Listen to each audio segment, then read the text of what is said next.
Ring nebula அப்படின்னு ஒரு பேரை சொன்ன உடனே உங்களுடைய மைண்டில் அதோடைய இமேஜ் கண்டிப்பாக வரும். அது ஒரு வளையம் மாதிரியான ஒரு அமைப்பை ஏற்படுத்தும். பட் அது உண்மையிலேயே ஒரு வளையம் கிடையாது. அது நம்ம நினைக்கிறத விட வேற மாதிரியான ஒரு அமைப்புல இருக்கு. மேலும் அது இன்னும் சில வருடங்கள்ல அழிய போகுது அப்படிங்கிற ஒரு அதிர்ச்சி தகவலும் இருக்கு. நீங்க இந்த வீடியோவை பார்த்து முடிக்கும் போது அந்த ரிங் நெபுலா பத்தின கண்ணோட்டம் கண்டிப்பா மாறும். வாங்க நம்ம கற்பனையில் அந்த ரிங் நெபுலாவை இப்ப நம்ம எக்ஸ்ப்ளோர் பண்ணுவோம். நான் உங்க லோகபால கார்த்திகேயன். இது செனித் ஆஃப் சென்ஸ். இப்ப நம்ம இதை எக்ஸ்போஸ் பண்ணுவோம். Expose everything.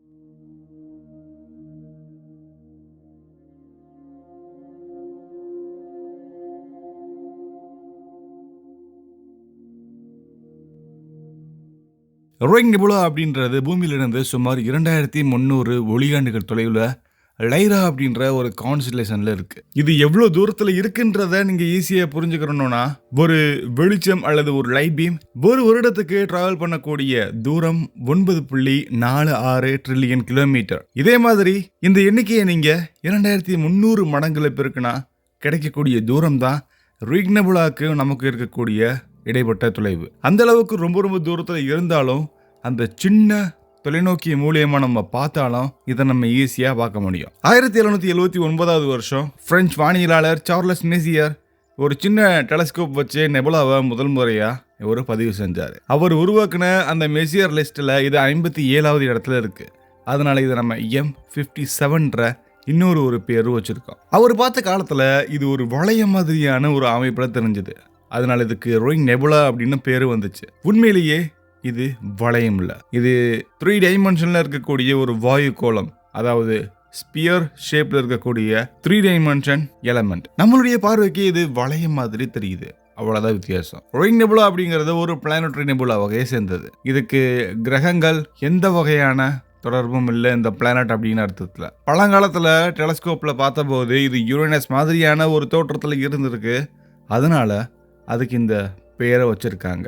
உண்மையிலேயே இது ஒரு நட்சத்திரத்துடைய கடைசி இடம். ஒரு நட்சத்திரம் சூரியன் மாதிரி இருந்தா அது தன்னுடைய வாழ்க்கையில கடைசியில ரெட் ஜெயிண்டா மாதிரி அதோடைய வெளிப்புற அடுக்குகள் எல்லாமே மெதுவா விண்வெளிக்கு வெளியே தள்ளும். அந்த வாயுக்கள் எல்லாமே ஒன்று சேர்ந்து ஒரு மேகம் மாதிரியான ஒரு அமைப்பு உருவாக்கும். அது நெபுலா. நடுவுல அந்த நட்சத்திரத்துடைய மையம் மட்டுமே மீதம் இருக்கும். அதை நம்ம ஒயிட் ட்வார்ஃப்னு சொல்லுவோம். அதாவது அங்க என்ன நட்சத்திரம் இருக்கோ அதோடைய வகையை நம்ம சொல்லுவோம். ரிங் நெபுலாவுடைய நடுவில் இருக்கக்கூடிய ஒயிட் ட்வார்ஃப் சுமார் சூரியனுடைய பாதியுடைய அளவுக்கு மட்டும்தான் மாஸ்ல இருக்கு. ஆனா அதோடைய அளவு பூமியோட ரொம்ப சின்னது. உதாரணத்துக்கு அது ஒரு டீஸ்பூன் அளவுக்கு அந்த எலமெண்ட்டை எடுத்தோம்னா அது பல டன் எடைக்கு சமமான வெயிட்ல இருக்கும். இவ்வளவு அடர்த்தியான ஒரு பொருள் அதோடைய மையத்துல அந்த ஒட்டுமொத்த நெபுலாவையுமே கட்டுப்படுத்துற மாதிரி இருக்கு. நட்சத்திரத்துடைய வெளிப்புற அடுக்குகள் வெளியேறி சுமார் 6000 8,000 வருடங்கள் ஆயிருக்கலாம். இது விஞ்ஞானிகளுடைய கணக்கெடுப்பு. அதாவது அந்த பிரம்மாண்டமான வெடிப்பு நடந்த அந்த ஒரு தருணம்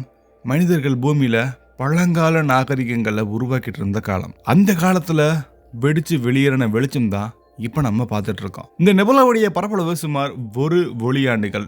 இதோடைய விட்டம் அதாவது சுமார் 9.5 ட்ரில்லியன் கிலோமீட்டர். நம்மளுடைய சூரிய குடும்பத்துடைய விட்டம் தான் இது. ப்ளூட்டோ வரைக்கும் எடுத்தா இது சுமார் 0.001 ஒளியாண்டுக்கு கம்மியா தான் இருக்கும். அதாவது ரிங் நெபுலாவை நம்மளுடைய சூரிய குடும்பத்துல 1000 தடவை வச்சாலும் இன்னும் பல இடங்கள் மிச்சமா இருக்கும். இங்க இருக்கிற வாயுக்கள் முக்கியமா hydrogen, helium, oxygen, nitrogen, carbon மாதிரியான மூலக்கூறுகள்னால உருவாயிருக்கு. நடுவில் இருக்கக்கூடிய ஒயிட் ட்வார்ஃப் நட்சத்திரம் ரொம்ப ரொம்ப வெப்பமாகவும் இருக்கு. இதோடைய வெப்பநிலை சுமார் 1,00,000 டிகிரி செல்சியஸ். அந்த வெப்பத்திலிருந்து வெளிவரக்கூடிய அல்ட்ரா வயலட் வெளிச்சம் இந்த வாயுவை கொஞ்சம் க்ளோவாக்குது. இதனாலதான் அங்க பச்சை, நீலம், சிவப்பு மாதிரியான நிறங்கள் நமக்கு ஈஸியா பார்க்க முடியுது. பச்சை நிறம் பெரும்பாலும் 2 முறை அயனைஸான ஆக்சிஜனை இண்டிகேட் பண்ணுது. சிவப்பு நிறம் ஹைட்ரஜன்ல இருந்து வெளிவருது அப்படிங்கறத நம்ம தெரிஞ்சுக்கலாம். நீல நிறம் ஹீலியத்திலிருந்து வெளிவருது. இது எல்லாமே வெறுமன அழகுன்னு மட்டும் சொல்லக்கூடாது. இது ஒவ்வொன்றும் அங்க நடக்கக்கூடிய அணு அளவிலான செயல்பாடுகளா நமக்கு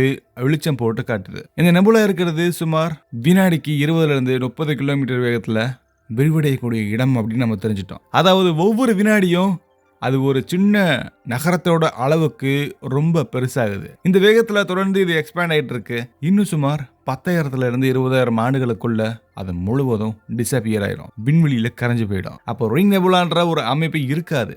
ஆனா அதுல இருந்து வரக்கூடிய மூலக்கூறுகள் வேறு வேறு நட்சத்திரங்கள் சில கிரகங்களை கூட உருவாக்குறதுக்கான வாய்ப்புகள் இருக்கு. இதுதான் விண்வெளியுடைய ரீசைக்ளிங் ப்ராசஸ். என்னதான் ரிங் நெபுலாவை நம்ம அந்த காலத்துல ஒரு சின்ன டெலஸ்கோப்ல பார்த்து நம்ம கன்ஃபார்ம் பண்ணாலும் இப்ப இருக்கக்கூடிய telescope Hubble, James Webb, Subaru, VLT மாதிரியான சக்தி வாய்ந்த டெலஸ்கோப் மூலியமா ரொம்ப அழகா பல இமேஜஸ் எடுத்திருக்கோம். ஹபிள் எடுத்த படங்கள்ல அது உள்ள இருக்கக்கூடிய நூற்றுக்கணக்கான சின்ன சின்ன வாயுக்களுடைய ஃபிலமெண்ட்ஸை நம்மளால பார்க்க முடியுது. இது எல்லாமே நட்சத்திரம் இருக்கும்போது ஏற்பட்ட அந்த குழப்பத்தினால ஏற்பட்ட சுவடுகள் அப்படிங்கிறது நம்மளுடைய கருத்து. ரிங் நெபுலால ஒரே ஒரு நட்சத்திரம் தான் இருக்கு. நமக்கு தெரிஞ்ச அதுல மெயின் ஸ்டார் மட்டும்தான் இருக்கு. அது ஒயிட் ட்வார்ஃப் அப்படிங்கிறது நம்ம சில ஆய்வுகள் அதுக்கு சில துணை நட்சத்திரங்கள் இருக்கலாம் அப்படின்னு சொல்லுது. ஆனா அது இன்னும் முழுமையா உறுதிப்படுத்தப்படலை. இப்போ ஒரு கேள்வி, நம்மளோட மனிதர்கள் உருவாக்கின மிக வேகமான விண்கலம் மூலியமா அங்க போனா எத்தனை வருடங்கள் ஆகும்? இப்போ மனிதர்கள் அனுப்பின ரொம்ப ரொம்ப வேகமான ஸ்பேஸ் கிராஃப்ட்னா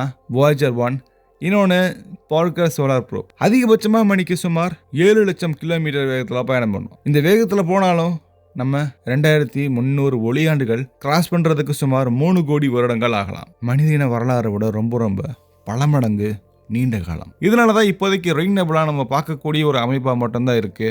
ஆனா அங்க போய் நம்ம கண்டிப்பா அச்சீவ் பண்ண முடியாத ஒரு எல்லையில இருக்கு. இந்த நெபுலா நமக்கு சொல்லக்கூடிய ரொம்ப முக்கியமான விஷயம், சூரியன் கூட ஒரு நாள் இந்த மாதிரி வெடிக்கலாம். இன்னும் சுமார் 5 பில்லியன் வருடங்கள்ல சூரியன் ரெட் ஜெயண்டா மாறும். சூரியனுடைய வெளிப்புற அடுக்குகள் விண்வெளியை நோக்கி சிதறடிக்கப்படலாம். நம்மளுடைய பூமி அதுல கண்டிப்பா அழிஞ்சு போகும். இறுதியில சூரியனும் ஒரு பிளானட்டரி நெபுலாவா மாறலாம். அதுக்கு நடுவுல ஒரு ஒயிட் ட்வார்ஃப் மட்டும் தான் மீதம் இருக்கும். அப்போ ஏதோ ஒரு இடத்துல, ஏதோ ஒரு விண்வெளியில, ஒரு கிரகத்துல நம்மள மாதிரியான வேற ஒரு சிவிலைசேஷன் நம்ம சூரியனுடைய ஒயிட் ட்வார்ஃப்ட பார்க்கறதுக்கான சான்சஸ் இருக்கு. அது என்ன வேணா மாறலாம். பூமியில நம்ம சில வருடங்கள் மட்டும்தான் உயிரோட இருக்கோம். ஆனா இந்த பூமி பல வருடங்களா உயிரோட இருக்கும்.